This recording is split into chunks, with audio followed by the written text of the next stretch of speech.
All right, guys, we're gonna run you through how to use a brake pressure bleeder kit. This one's from Orion Motor Tech. It's a pretty solid kit.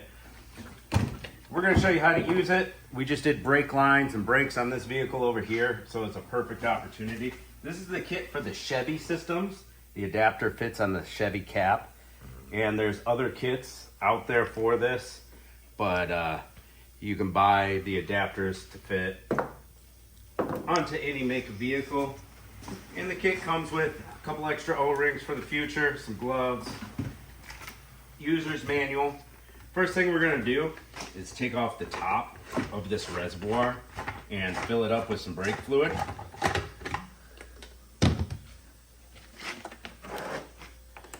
Shout out to Kenny at Napa for the brake fluid. You're doing a good job, buddy. So our goal here is to have this that full.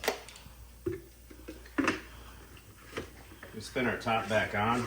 It comes with this wrench in case your cap gets stuck, just like on those fuel pumps. A little tightening and loosening wrench. There we go. Here is our bottle that came with the kit. That's going to plug onto our bleeder. It's got a convenient little hanger. There's the vent. And the adapter is going to go right over here on our system. Our brake fluid reservoir for the vehicle. We want to make sure we got this filled up. We're going to pop that cap on, grab our reservoir, and this is a quick connect right here.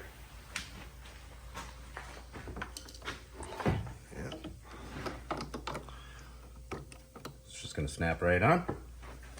Here's our jug. We have a pressure gauge on the front. And we're going to put it up to about, I'd say about 10 PSI. Don't go into the red. Now when bleeding brakes, typically you're going to go furthest from the master cylinder and work your way closest. So we're going to start with the passenger back.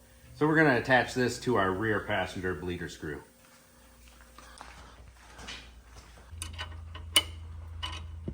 All right, so we're going to open our bleeder just a touch to allow fluid out. Put this boot right there on the bleeder. So we want to try to keep our bottle pretty much upwards here. Now we're connected, and all we have to do is pump the reservoir. You can see our pressure gauge moving up as we put pressure into the system. Now let's come on over to the bleeder. And you can see the fluid flowing through. We got air bubbles here. You can see all the air bubbles coming through from doing that line. And it's going to pressure bleed the system for us. So that's pretty cool. Should get all the air out fairly quickly. And that is how you use pressure bleeder kit. Still see some air bubbles coming out. When we are totally free and clear of air bubbles and our fluid is clean, our fluid is already pretty clean on this, then we'll go ahead and disconnect, move on over to the other wheels that we need to do. This is a brand new kit, and that boot staying on there nicely. There's no drips coming out of the bleeder at all. It's all going through the tube. I don't know if you can pick up the air bubbles. There they are. You can see them with my hand behind it. We did do 2 lines, so we're gonna have a lot of air in this system. So after doing brake lines, it took this much fluid before I finally stopped seeing air bubbles. I got no more bubbles traveling through here.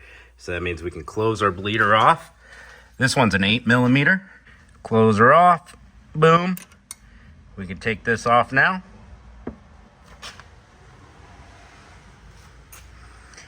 There we go, 1 wheel's bled. Let's move on to the other 3.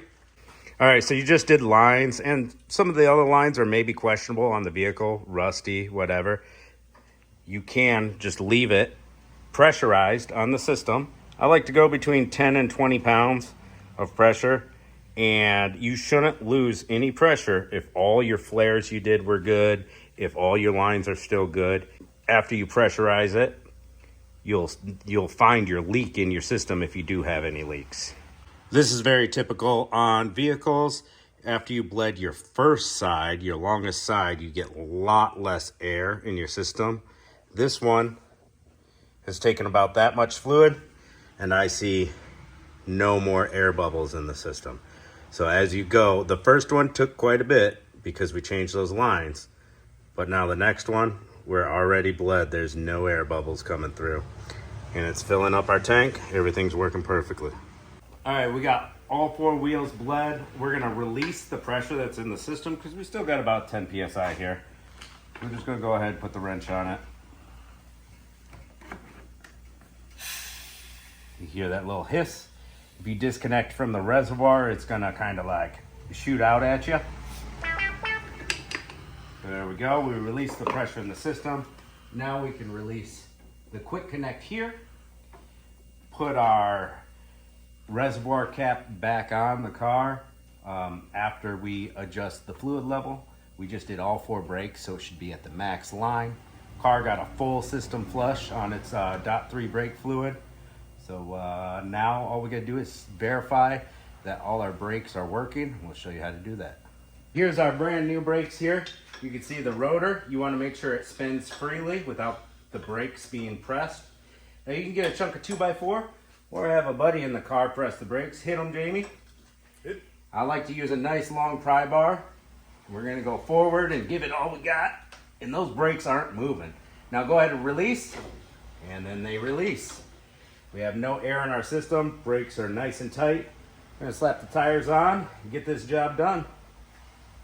Overall, pretty solid kit. Oh yeah, super affordable too.